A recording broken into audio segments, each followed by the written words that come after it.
Alors, de plus en plus, le CDI, c'est vraiment la norme. Côté allemand, quand on se voit proposer un CDD, il faut systématiquement qu'il soit justifié. Il faut qu'il ait des raisons objectives d'exister, parce que sinon, ça doit être un CDI.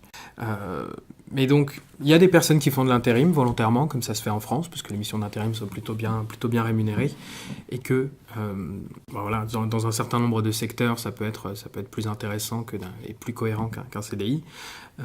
Mais dans l'ensemble, oui, ce qui est proposé, c'est un CDI qui peut être rompu un petit peu plus facilement que côté français. Ça, c'est un petit peu moins protecteur. Mais actuellement, ce sont bien les employés qui ont la main, enfin, en termes de pouvoir de négociation par rapport à la France, c'est clairement inversé. Je parlais du temps partiel tout à l'heure. En Suisse, moi, je sais que la plupart de mes collègues étaient à 90%. Et c'était pas mal, comme ça, le vendredi après-midi.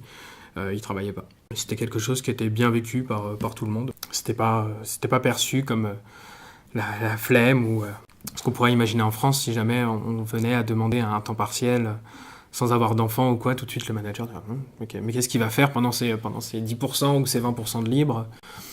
Voilà. En Allemagne, ça se négocie plutôt bien et on peut plus facilement le justifier. Et les entreprises aussi font en sorte de fidéliser leurs employés. De plus en plus, on sent que les Allemands sont prêts, enfin le patronat allemand est prêt à payer des formations, est prêt à payer un cadre qui soit beaucoup plus intéressant. Vous disiez du coup que le CDI est de plus en plus valorisé en Allemagne, donc est-ce qu'il existe quand même... C'est même la norme. D'accord. C'est clairement la norme. Complètement, d'accord.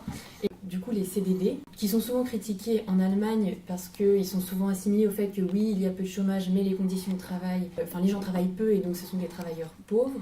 Est-ce que c'est en train de changer ? Oui, alors en fait, à partir du moment où vous avez une telle tension sur le marché du travail, c'est à nouveau les employés qui ont la main haute sur leurs conditions de travail. Là, même, il était question de mettre fin au 1-Euro-Job, qui était quand même qui maintenant n'existe quasiment plus. Mais symboliquement, c'était un souhait notamment du SPD, du Parti social-démocrate, qui est actuellement en coalition, de dire on met fin à ça. Parce que justement, ce sont les employés qui ont à nouveau la main haute là-dessus. Quelque chose par rapport au CDD, ça existe encore notamment dans le cadre des périodes d'essai. En Allemagne, on a le droit d'avoir une période d'essai jusqu'à 6 mois, ce qui est quand même très long. La difficulté au niveau des contrats, c'est pas uniquement sur les CDD, c'est sur des jobs qui sont extrêmement mal payés, sur des petites retraites. Ça, c'est un problème aussi, c'est-à-dire que vous avez des retraités pauvres, notamment du fait que la complémentaire en Allemagne, c'est pas obligatoire. Donc des personnes qui, pour une raison ou pour une autre, n'auront pas souhaité prendre une complémentaire, n'auront pas une retraite d'entreprise, auront des pensions qui seront faibles.